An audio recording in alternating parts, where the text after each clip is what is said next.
I want to say that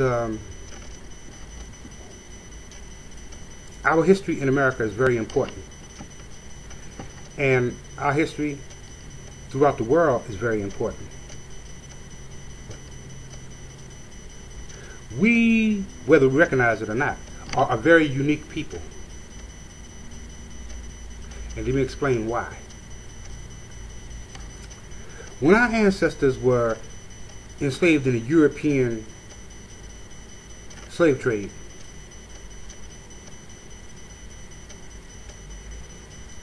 it was the most barbaric and brutal, inhumane experience that any human beings have ever gone through on the face of the earth. No human beings on the face of the earth have been brutalized and subjugated to the level lower than a beast, lower than a dog. No one has ever gone through that. We, or our people, have lost well over 100 million people easily. And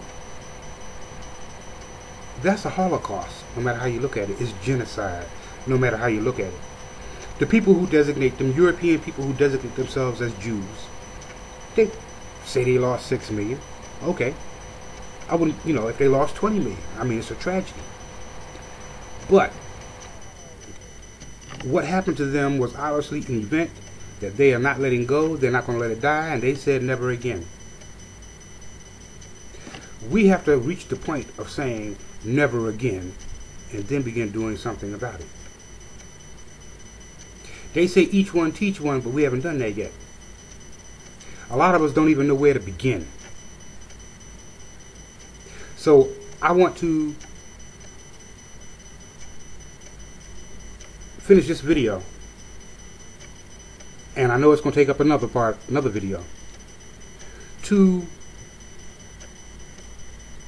speak with our people concerning our reality, past, present, and future.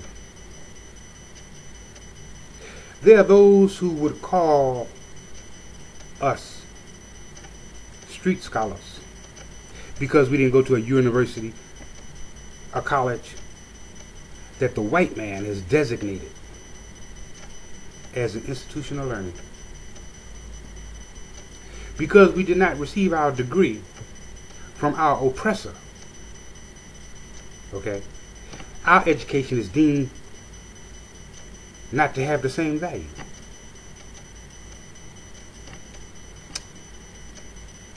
I disagree with that 100%. 100%.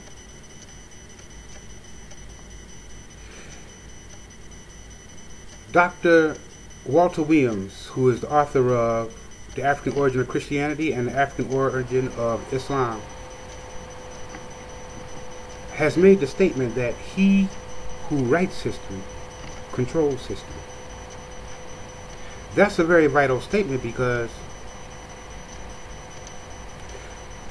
long periods of time have gone by whereby we were not writing history.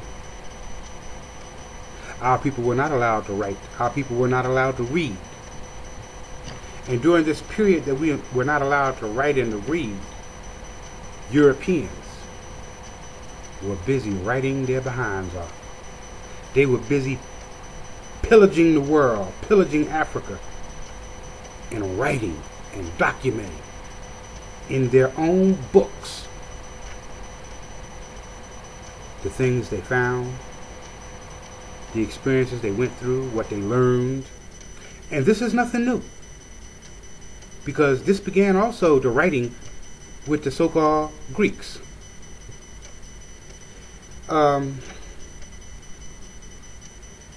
so one of the greatest travesties that has happened as far as the European is concerned is that our people learned how to read. They had never thought that we would learn how to read. And what happened was, when the European slave trade began, our people who were forced to America, and we're going to deal with that because we didn't start out as slaves, by the way. We did not start out as slaves. We started out as masters. We were here before the European ever got here, but we're going to go into that a little bit later down the line.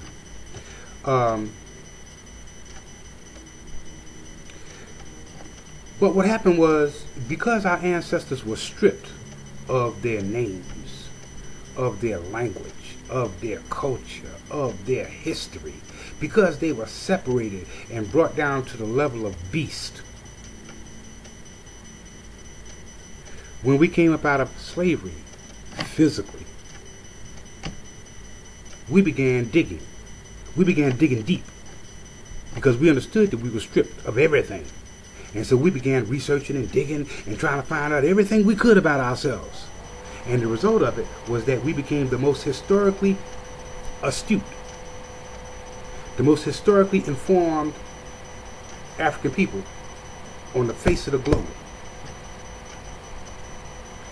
In Africa, this didn't happen because they didn't necessarily lose their land or lose the language that they spoke or lose their cultural way of dressing and the cultural way of eating, and their cultural way of speaking and many things. They had the tendency to feel as if they had never lost nothing in Africa. But they did, because they were colonized.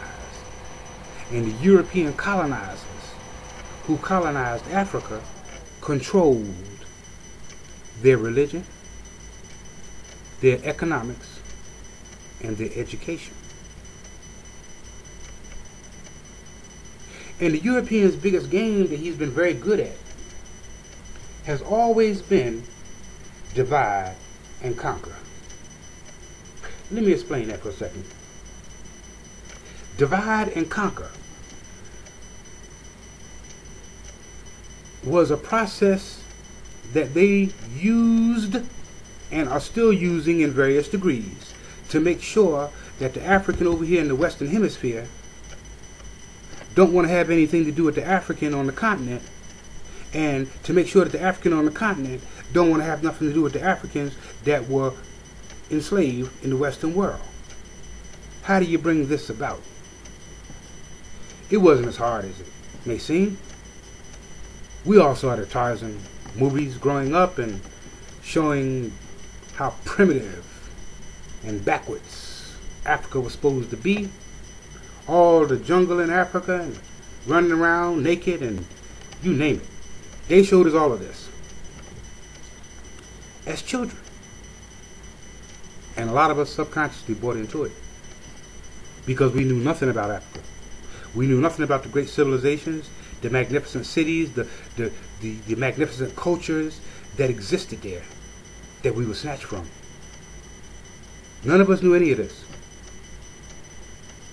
Well, while they were busy showing us that on the African continent, they showing those people over there movies of us from the 1970s, the Superfly era, okay, the early Soul Train era. They're showing them movies of us over there drugged out on the corners and slumming and bumming and all that. And so the African over there don't want to have nothing to do with us over here because they've been given a perception about us that's inaccurate. Just like we've been given a perception about them that's inaccurate. And that's called divide and conquer. And this is what the European did. And it's been very effective down to the day. Now, being that I only have but so many seconds on this video here, I want to end this video by restating the fact that we are indeed in a state of war. And only a knowledge of ourself will give us the fortitude, the will, the information, the spirit to know what it is that we got to do, how we have to fight back, why we're fighting back, who our enemies are, And this is mandatory if we're going to continue to live our lives.